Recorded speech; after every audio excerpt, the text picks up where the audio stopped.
Hello friends, you're watching Defensa Info news channel. An explosion occurred at the Zahorje test range in Slovakia during trials of the Zuzana 2 self-propelled artillery system, injuring two technicians. One remains in serious condition. The exact cause is unknown, but reports suggest the blast originated inside the howitzer causing a fire.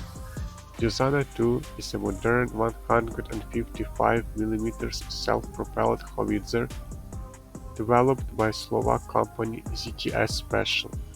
In 2023, Ukraine signed a contract for its production. The incident took place at approximately 8:00 am local time on February 25. Authorities received a report at 9 am and dispatched emergency services.